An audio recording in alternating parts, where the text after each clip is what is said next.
Chapter 8 Twilight Town.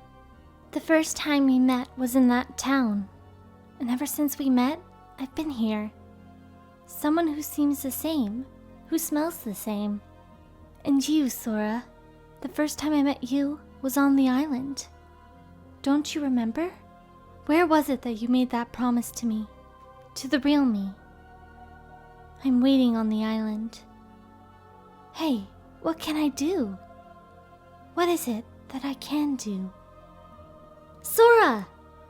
As soon as he stepped into the marble hall, Donald and Goofy ran up to him. We were getting worried, said Goofy. Me too, Sora exclaimed. Where were you guys? Donald and Goofy looked at each other. What were you doing, Goofy? What about you, Donald? Apparently, they'd been apart too. Well, where were you, Jiminy? Said Donald. Sora only noticed that Jiminy Cricket was back in his pocket when he jumped out of it. Jiminy cocked his head, puzzled. Actually, I'm not real sure. We just came to when we were here. Donald looked even more confused. What were you up to, Sora? Goofy asked. When I went through the door, I was all alone in this beautiful forest. And there was a toy bear named Pooh. Sora meant to keep explaining, but just then, the air wavered. Sensing it, he turned with the keyblade ready. Who's there? An ill-mannered lot. A man stood there, another one in a black cloak like Axel and Larxene.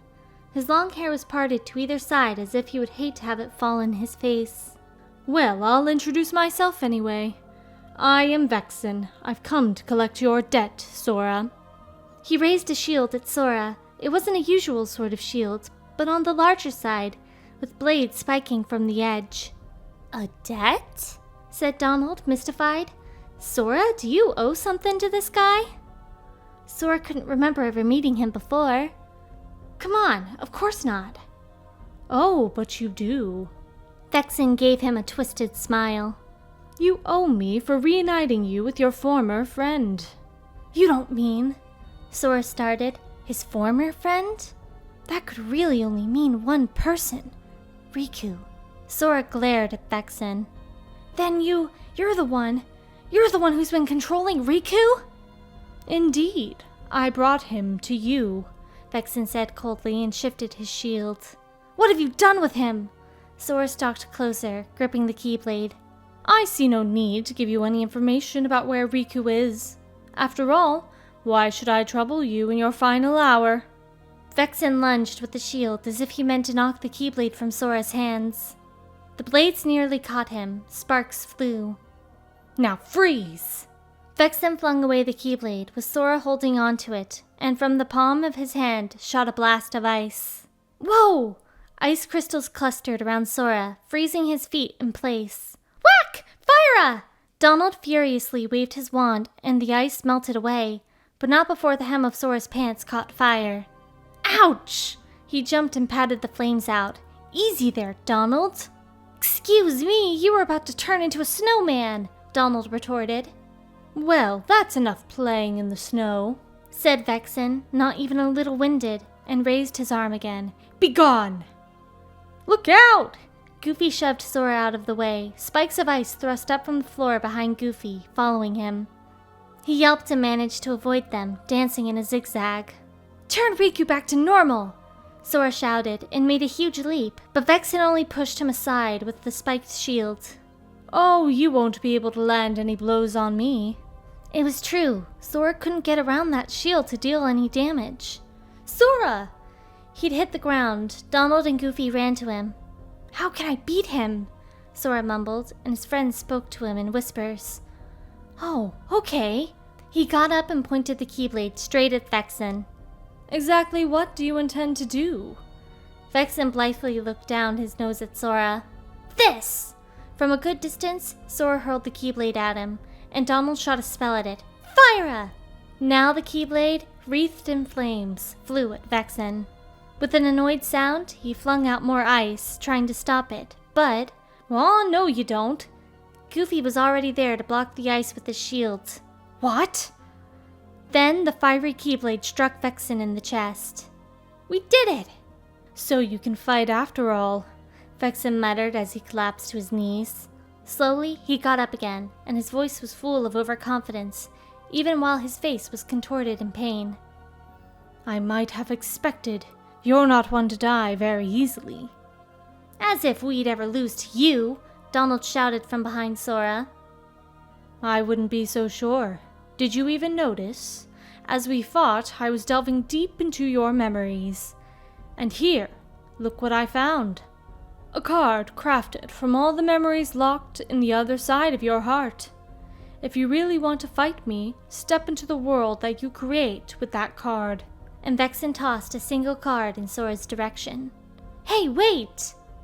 Ignoring Sora's cry of protest, he smirked and vanished. Memories? In the other side?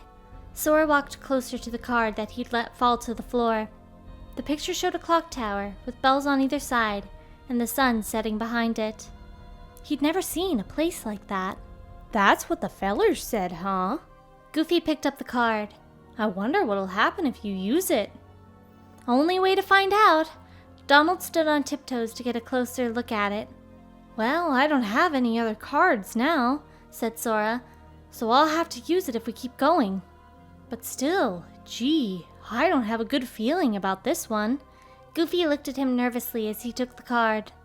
Let's go! You have to beat that guy to get Riku back to normal. Oh, yeah. Donald and Goofy nodded as Sora faced the door, card in hand. Here we go! He lifted it high. Oh dear, doesn't it look like Vexen's gone and lost his cool? Larxene giggled, staring into the crystal ball. She and 2 more of the organization's members stood around it, watching the image of Sora and his friends versus Vexen. So what now, Axel?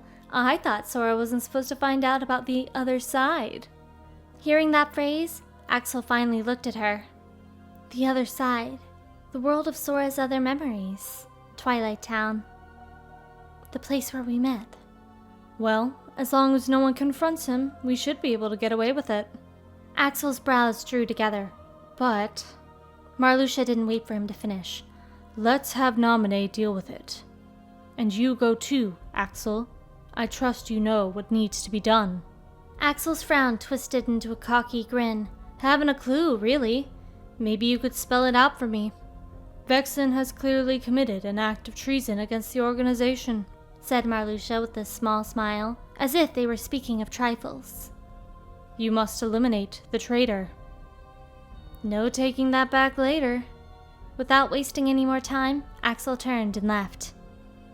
Larxene was laughing quietly. Too clever by half, Marluxia. So what happens now, I wonder? Marluxia and Larxene returned their gaze to the crystal bowl. The sky over their heads was stained red with sunset, a beautiful twilight sky that brought a dreamy feeling of déjà vu. In the center of the town, a clock tower stood tall, with bells hanging on either side, seeming to glow in the vermilion light. A few steps ahead, Donald looked back at the other 2. So, where are we, Sora? The streets they stood in felt cozy somehow. Some of the roads were wider, looking spacious enough for large vehicles to pass. But they didn't see any people. I don't remember being here before either. Sora squinted at the buildings on the other side of the street. He didn't remember it, but somehow he knew this place.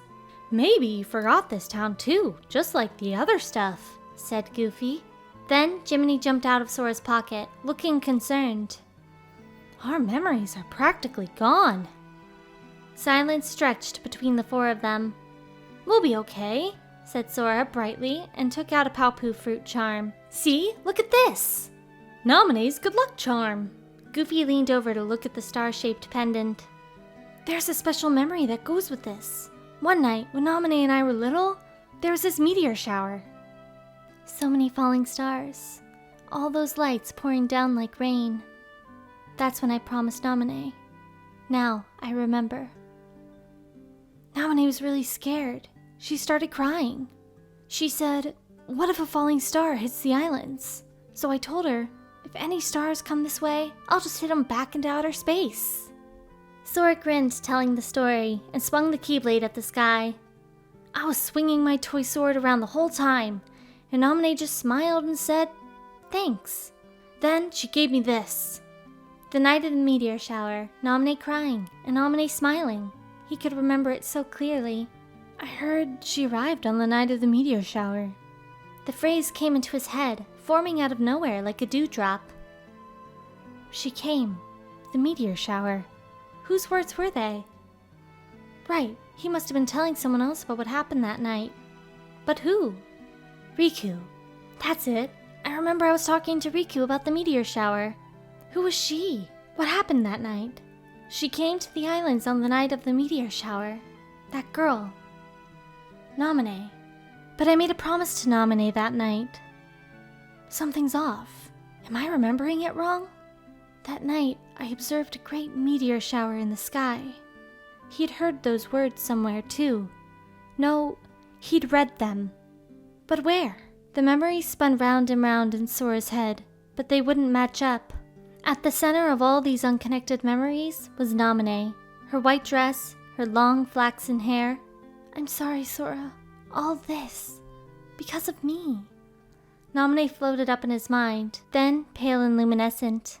She was apologizing, and with just that, the frustrations and doubts in his heart were clearing away. Hey, Sora, what's wrong? Said Donald. I was just remembering Namine. She said she had her good luck charm ever since she was a baby. Sora tucked it back into his shirt. And she gave it to you? Aw. Yeah, so I promised her, from now on, I'll bring you good luck and keep you safe. I made a promise, but then I forgot all about Namine. I have to help her. I have to find her. I have to tell her I'm sorry. Well then, now's your chance. You gotta keep your promise, said Goofy, and Sora nodded emphatically. The setting sun spread its color over the whole town. What a strange kind of town, huh? Donald waddled through the streets, unhurried. But it's got Heartless.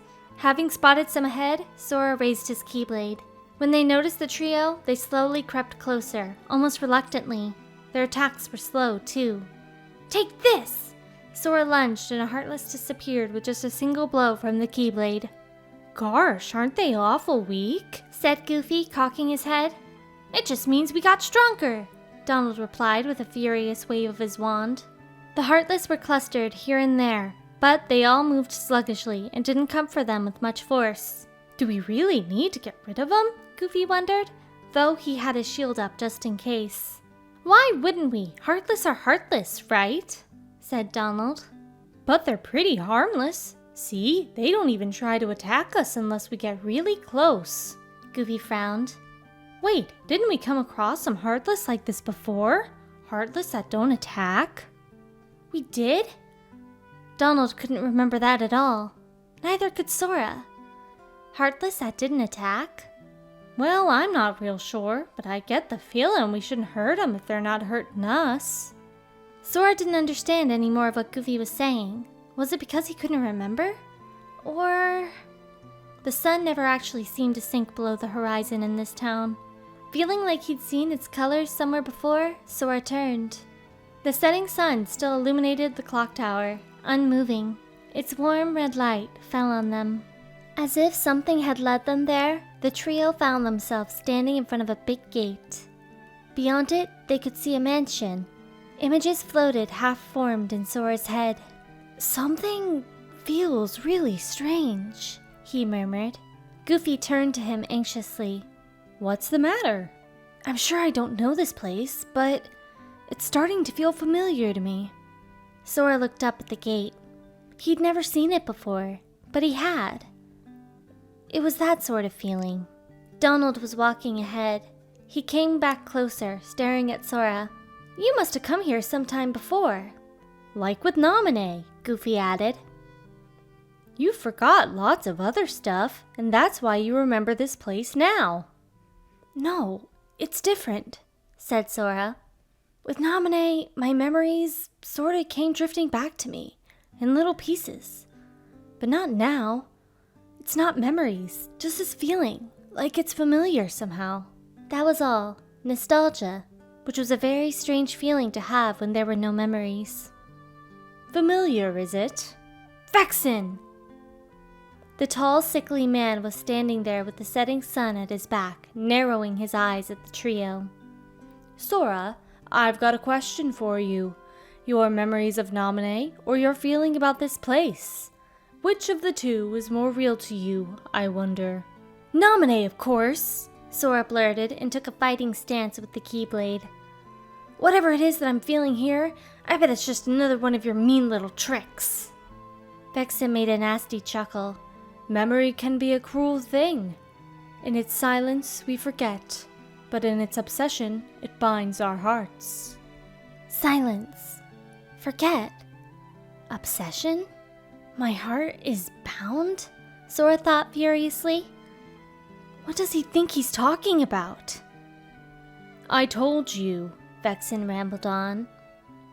This place was created solely from another side of your memory. It's on the other side of your heart that the memory of this place exists. Your heart remembers. The other side of my heart? Other memories? He had no idea what Vexen was saying. You're wrong! I don't know this place! However familiar it felt, the memory just wasn't there. If you remain bound by the chain of memories and refuse to believe what is truly in your own heart, then you may as well throw it away. You are no Keyblade master, only a puppet controlled by memory, exactly like my Riku. Your existence is worth nothing. Your Riku? Worth nothing? Nothing this guy said made any sense, Sora thought. That's enough. You're the one who changed Riku. I'm not gonna listen to you. Oh? You think I changed Riku? Vexen cackled. What's so funny? Well, perhaps you could say I changed him. Still, the fact is, you feel this place is familiar to you, and so you cannot trust your own feelings. Isn't that right? Vexen sounded perfectly calm, as if to highlight Sora's angrily raised voice. Every word you've said is a lie! With the Keyblade ready, Sora leaped at him, but Vexen already had his shield up and deflected him once again. You're no hero, only a puppet who's thrown away a hero's heart. I'd never throw away my heart! Sora stood up again, pointing the Keyblade at him. I'm gonna take you down and save Riku and Naminé. That's what's in my heart. Of course I haven't thrown away my heart, he thought. That doesn't even make any sense. Just because I've lost some memories doesn't mean I'm losing my heart. You certainly are a foolish puppet. Now die. Vexen shot clusters of ice from his hand. Fire! From behind Sora, Donald sent his magic to fizzle out the ice and then stepped forward. Better not forget about us! 'Cause we want to help Riku and Naminé too. And the king, said Goofy, and gave a healing potion to Sora, who wasn't totally unscathed. The king's loyal servants. Don't make me laugh. Are you all talk, or are you actually going to fight? Donald! Cried Sora and threw the Keyblade at Vexen. Vairaga! Donald's magic set the Keyblade aflame. Ha! You think that move will work on me again? Vexen jumped up high into the air to bring the bladed edge of his shield down on them. Whoa! Goofy tried to block him, but went flying. Too warm here, don't you think? Vexen sent a blast of ice to freeze Goofy on the spot. Whack! Fire! Donald frantically worked to melt the ice surrounding him. What about this? Chunks of ice flew one after another at Sora, but he jumped to dodge them and landed behind Vexen, who made a frustrated snarl. Sora swung the Keyblade and Vexen immediately fell to one knee. To think you have such strength, even at the mercy of your memory. Your existence is a hazard indeed. None of that matters. Just make Riku go back, Sora shouted, keeping the Keyblade pointed at him. Just to make him go back? You really have no idea what you're saying. The Riku you speak of has but one fate, to sink into the darkness. And you, Sora, will share that fate. If you continue to seek Naminé, the shackles will tighten, and you will lose your heart, and become no more than Marluxia's pawn. Marluxia? What's Naminé got to do with... Sora didn't get to finish the question. A dazzling light blinded them. He heard Vexen grunt, and then in the next moment, he saw him sprawled to the ground. Vexen? Yo, Sora, did I catch you at a bad time? That was Axel's voice. Axel, why? Vexen choked out, digging his nails into the dirt as he tried to get up. I came to stop you from talking too much. By eliminating your existence, that is. Axel smirked and took a step closer to him. No, don't do it. We're nobodies. We have no one to be. We just are. But now, you don't have to be at all. No more existence, no more memories. You're off the hook. Axel didn't seem to be paying attention to Sora and the others. He only looked at Vexen. No one to be? What could that even mean? Don't! No, please don't! I don't want to! Bye now. Axel shot a bright light from his hand again. Vexen's scream echoed through the strange landscape, and then he was gone, not a trace remaining. What are you? What are you people? Sora demanded. Not sure. I wonder about that myself. With that, Axel stepped into thin air and vanished. Axel? The only reply was the distant rumble of a train. This familiar feeling, these lost memories, and those times with Naminé coming back to him. How much was right, and how much was wrong? How much had he forgotten? Sora stood dazed in the twilight. Axel walked through the long corridors of the castle. Normally, he wouldn't bother walking places like this, but he needed time to himself. I don't have a single friend in this place. All these people on my side. And his and the organization's. I don't know if I can say that we're really on the same side. I'm alone here. He's a nobody. No one at all. And yet, he is somebody. Shards of emotion, fragments of memory, so alike. But they're completely different things. Even if we can hold on to a few fragments of memory, we can't have the smallest shard of emotion. Nostalgia and memory. We are the ones who lost their hearts, the ones who are no one. Nobodies. Not light nor darkness. We live in the twilight.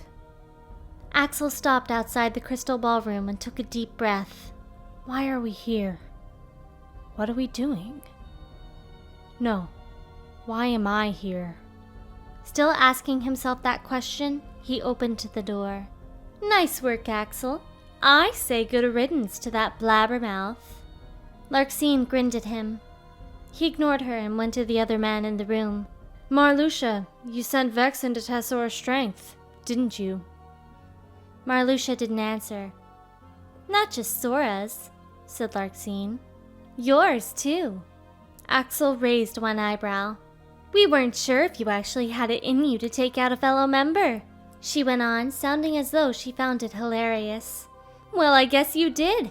It's time to join up. With the three of us, taking over the organization will be a cinch. Oh, so that's where Sora comes in, Axel grumbled. Of course. He wants to see Naminé, so why don't we just let him have what he wants? At that, a cruel smile came to Marluxia's face. He strode to the corner of the room where a girl sat in a small chair, holding tightly to a sketchbook. Rejoice, Naminé. Soon you'll meet the hero you've been longing for. Naminé's shoulders tensed when he said her name.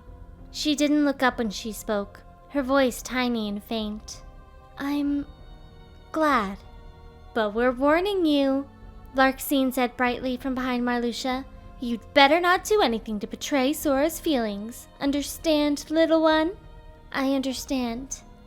All you need to do is merge the layers of Sora's memories and bring his heart closer to you, Marluxia told her. Then he glanced sidelong at Larxene, and the two of them vanished. Naminé, he said softly, but she didn't stir. Sora, even if you come for me, what then? What should I do?